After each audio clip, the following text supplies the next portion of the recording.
Hey, it's Brian Lipp with Sales for Life. Thanks so much for joining and stopping by at the camp today. It's really exciting to be a part of an event where so many great thinkers are coming together.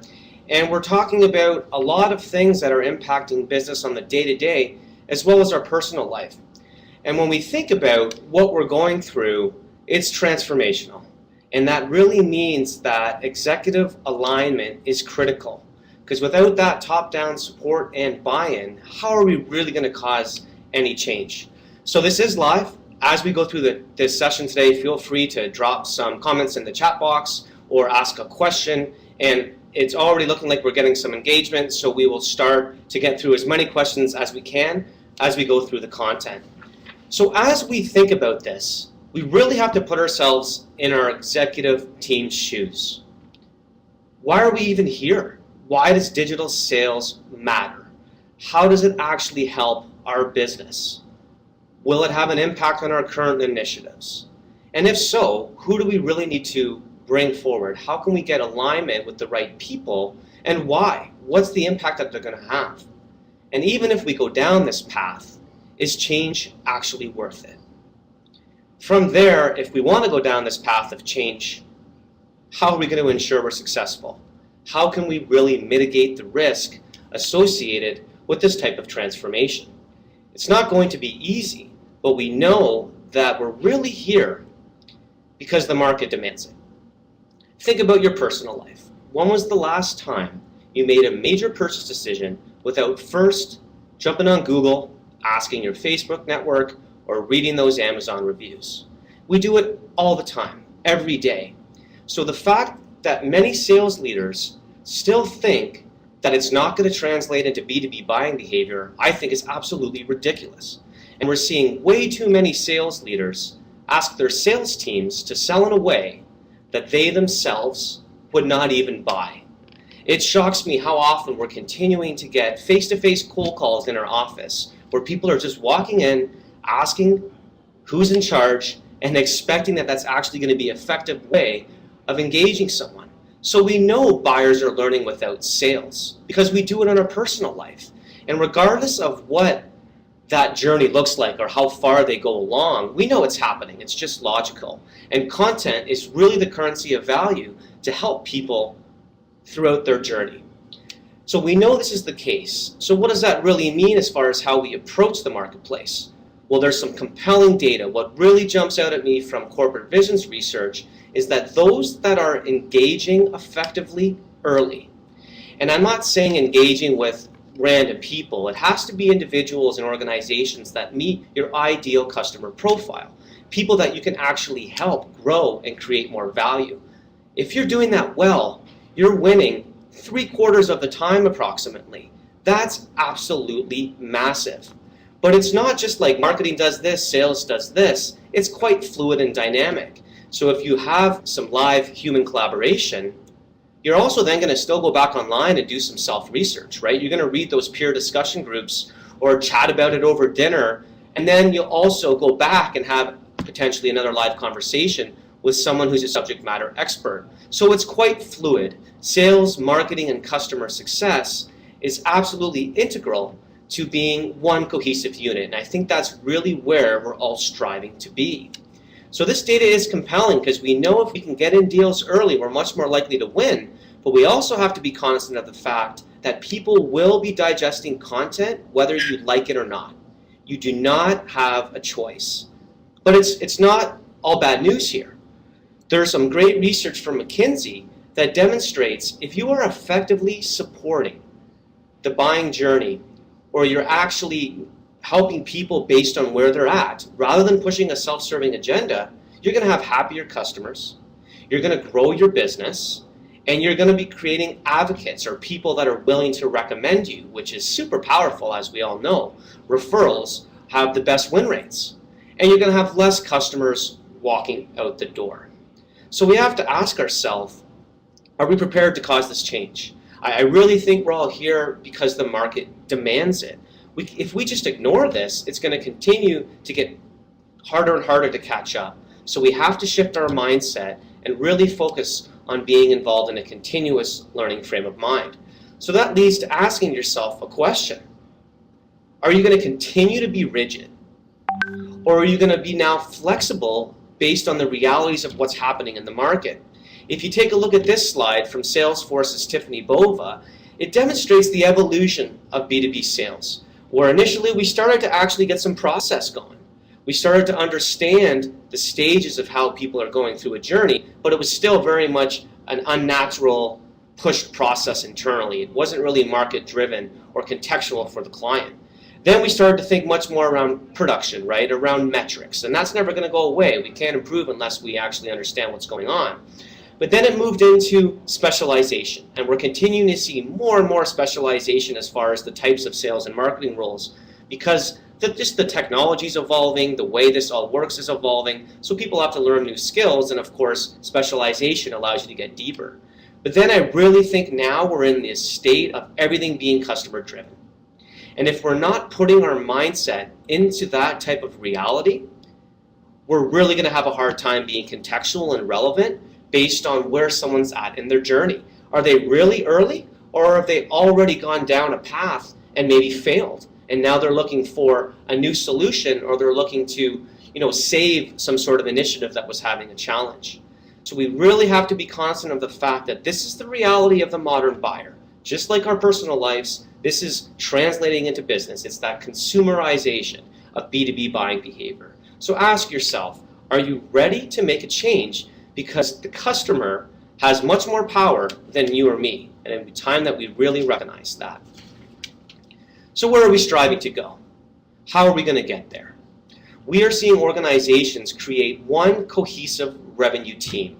So that's marketing, sales, customer success, all working in unison with continuous feedback loops. So that's at the top of this evolution. Where we're seeing organizations start is really just our biggest competitor for anything within business, which is status quo. People are ignoring the change, or they're really spending the majority of their time fighting against it, if you will. But then we start to see organizations go into random acts of social or random acts of digital selling, which PeopleLink's coined. You, for example, on this call today, or someone else within your organization or a team, are starting to deliver real business outcomes by having conversations online or better researching the market that you're serving to commercialize a product. There's several examples of how this starts to actually create some positive momentum, really some positive noise that get leadership's attention. So how can we now then unify this go-to-market approach, really ensure that it's a logical business case that over time warrants the stage 4 of moving to scale and then ultimately facilitating full integration. So are we going to actually see outcomes for this? Absolutely. The opportunity is real. We are seeing organizations like SaaS Institute, a predictive software player, lift pipeline in very short timelines. But it's not a sprint. Like anything, you have to do the right things over time, practice them, measure what's working and what's not, and then learn and evolve. And it really creates an incredible opportunity. I just have a question coming in. Someone's asking, well, who owns this initiative? And I think that's a great question. I'll actually address that in a few slides, but I wouldn't necessarily say there's a best practice. You have to think about the current dynamics of your organization, who's already starting to cause these shifts, who are those change agents. It could be from marketing, sales, enablement, or product development, and then really start to align to that, because ultimately change is hard. We know that there's going to be ups and downs. So that really leads to the ability to think about continuous learning. Recently I was working with an organization, and they analyzed the type of learning they gave to their several hundred salespeople last year. The vast majority was product, features, things like that, that were very much about them rather than the marketplace. Only 3% of all of what they did internally for skill development was focused on better understanding your industry, improving your business or financial acumen, how you can evolve measurement within the organization to become more modern, and then also to really put everything as far as being customer driven at the center of what you're doing. So the organizations that are really doing well here are fostering this continuous learning culture. And it's not something that happens overnight. This is an ongoing shift that has to be sustainable. I think there's absolutely an incredible opportunity to learn and to listen to the marketplace. You can have insight pulled to you, you can make it very tailored so you can reduce the noise, and then you have the ability to learn what your buyers are learning. So you're more effectively creating your domain knowledge and ultimately helping people become more effective based on where they're at in their journey. So as we keep moving and we've now thought about, okay, we know this matters, there's a lot of empirical evidence, right? There's also some success stories from organizations that are deep into this journey. And we've also seen that the evolution of coming into one revenue team requires a continuous learning culture. So now where are we going to go? Well, we have to be cognizant of aligning to our existing growth priorities. If we're just trying to check a box and say digital sales is done by investing into a tool, it's really going to fail. We have to treat this as a real business initiative because it is. It's transformational. So if we don't align to where our customers are growing, the challenges they're facing, the opportunities they're uncovering, and then commercialize a business and growth strategy around that, it's really not going to be as effective as it could be. So let's make sure that we align to where the market's going and we track the trends in order to be smart about it. So as we continue to go down the path, there's an incredible opportunity to knock down silos. Collaboration creates value and silos separate. Digital is definitely bringing people together. What it's also doing is really putting an emphasis on the sales enablement function. I think the sales enablement voice has a great opportunity to become more important in an organization. So that's really understanding how to align people, the process, the technology, that sales stack, if you will, in order to drive real change. And there has to be accountability around that. Organizations that are having sales enablement tied to actual commercial discipline or revenue performance are really taking measurement much more serious than those are just looking at more soft skill development. So of course we need to have a combination of qualitative and quantitative, but first of all, let's think about our team. Because change is hard. Who are you currently working with in your organization that is causing changes? Are there individuals that are standing out that are challenging status quo? Go talk to them. Start to align yourself with the individuals that have the courage and the patience to actually take you through a transformational initiative, because there's going to be highs and lows. And then as you're actually retaining your talent and developing them with this type of thinking around continuous learning and change management, if you will, you're going to also hire people that think like that. And that's going to have a tremendous opportunity to continue to inject people that are challenging status quo and really helping you to raise your game. So as we continue to go down the path, let's ensure that we start to think about who needs to be involved. All right, so we know that this actually is happening, right? It's a real change. There's a ton of credible research as well as success stories coming out of the market. And we now realize that in order to change, we have to figure out the people that are involved. How are we actually going to implement this, mitigate the risk associated with the change, and then also juggle all the other balls in the air associated with your business? Because a lot of organizations are disrupting a lot of other things in order to go down that path. Again, I think it's because the market's demanding it. We don't really have a choice. So if we move into then the next phase, let's slow down a bit. Let's evaluate the current state and create a real story.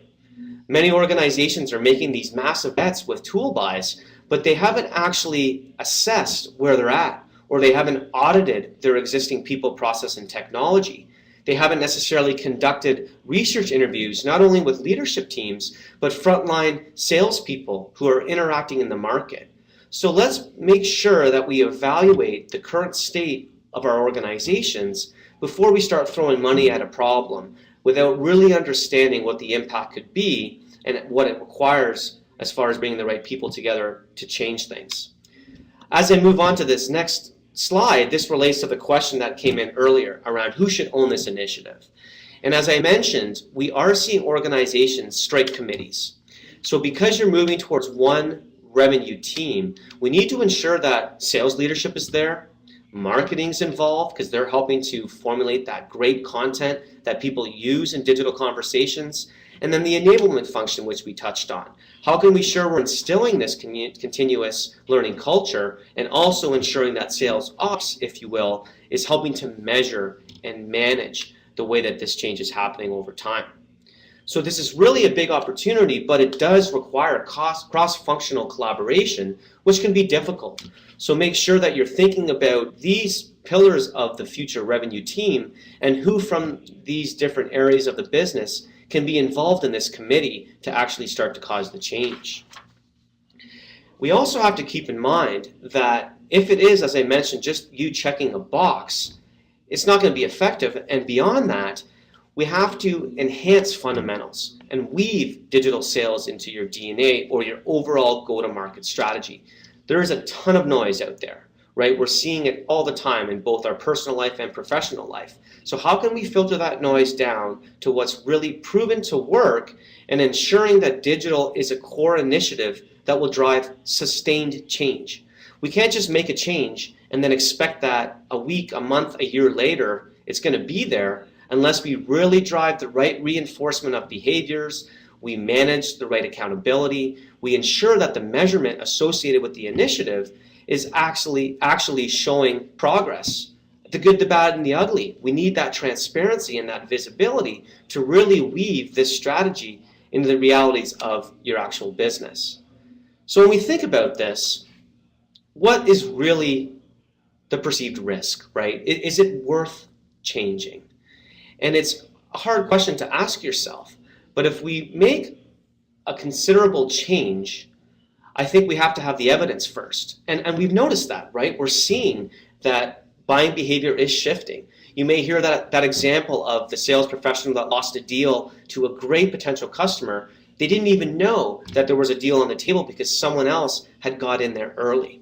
So I really think not only is change worth it, it's critical. I think it's more risky not to change.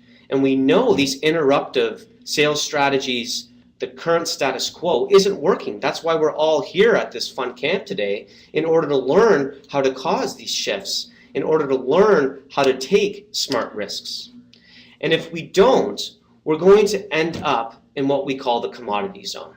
So at the start of our chat, we talked about how Corporate Executive Board, or CEB, outlines how buyers are learning without sales. And regardless of if that's 57%, like CEB says, Forrester says it's in the 70s, Google thinks it's in the 90s, regardless of what that number really is, we just know it's a reality based on our personal life, right? With the example of jumping on Google or asking Facebook before we make any type of decision.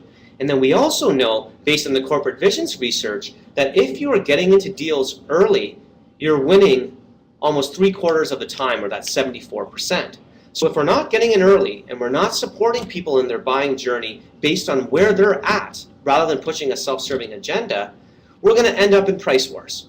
We're just going to be having conversations within this commodity zone, and that's not going to foster long-term partnerships, long-term business growth.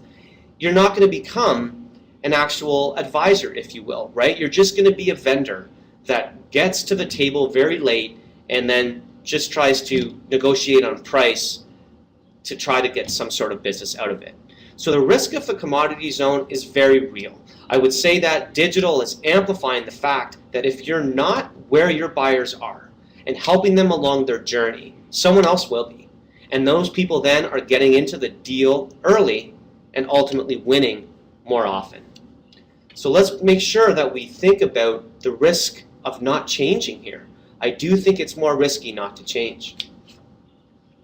So how are we going to measure this? How will we have an understanding if we're actually moving in the right direction, right? We can't just, lick our finger and hope that we're moving in the right direction. We really have to understand what it's going to take to measure this change. So beyond business strategy, say sales strategy or marketing initiatives, we have to think about educational best practices. This is something called the Kirkpatrick evaluation model, which ultimately is taking qualitative satisfaction and then moving it to quantitative returns.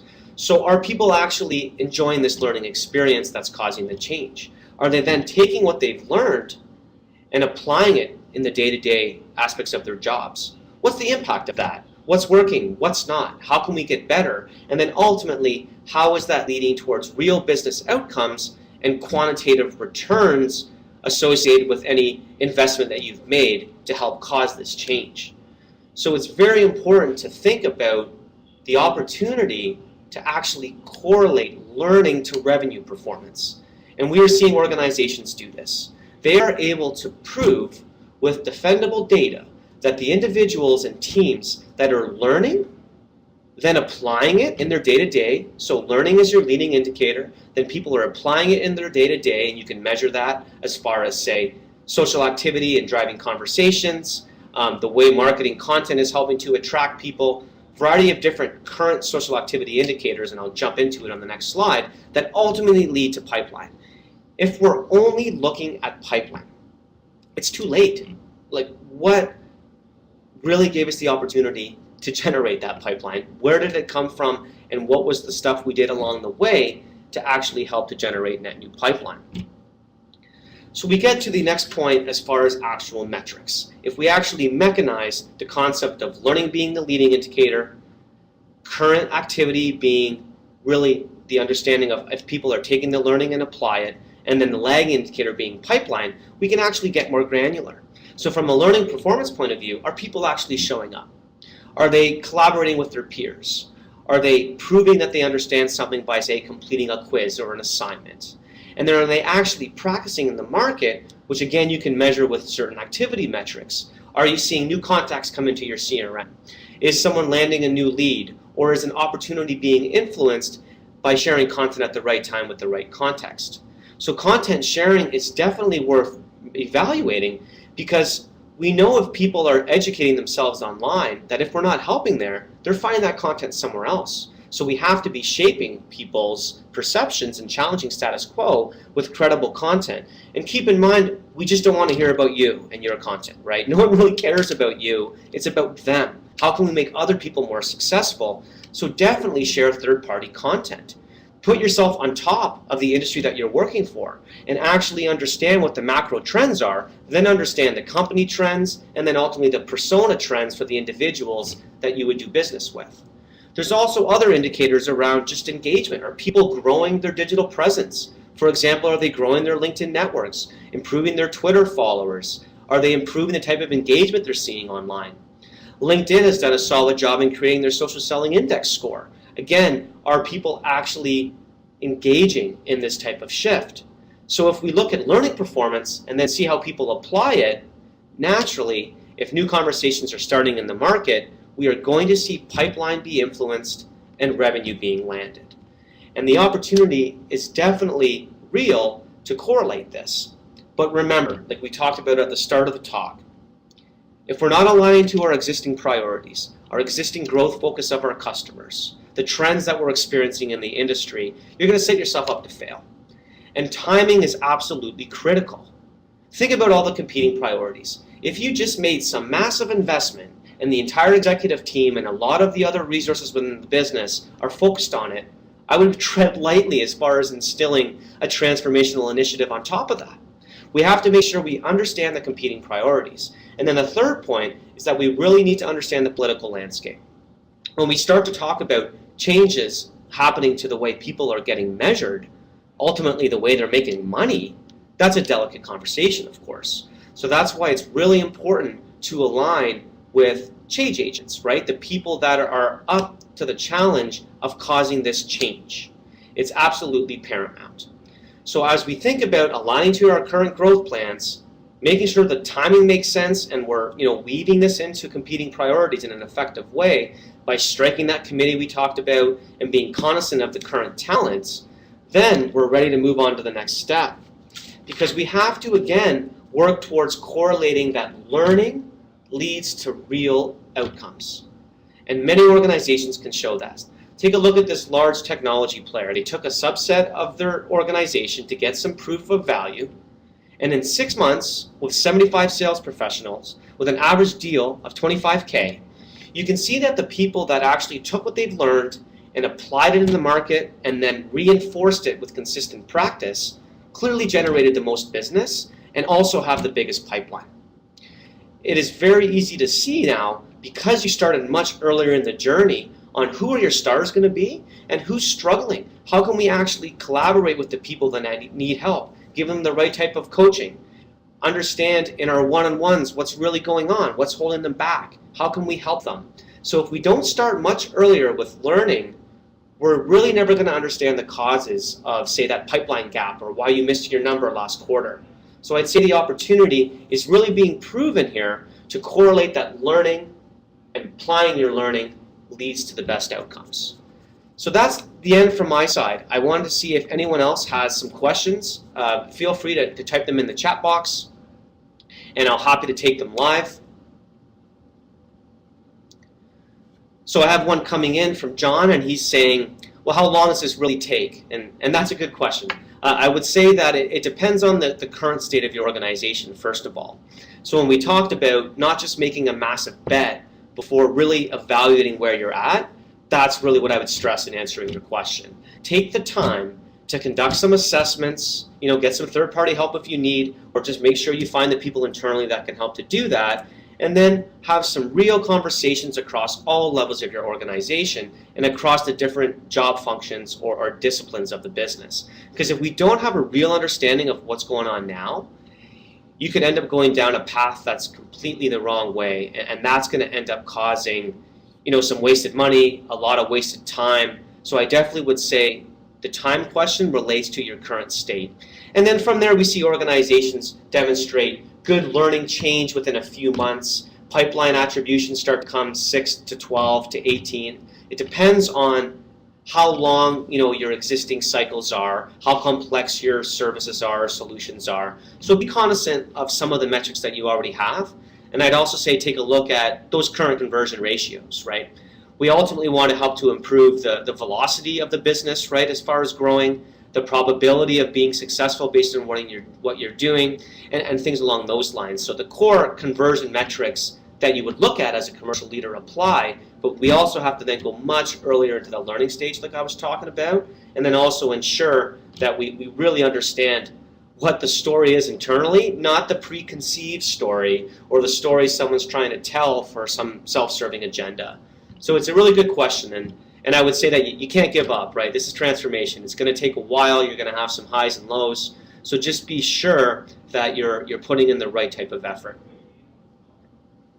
I'm just going through some other questions here. And someone's asking more along the lines of, from operations point of views, what do you need to do here to get your CRM ready to actually track?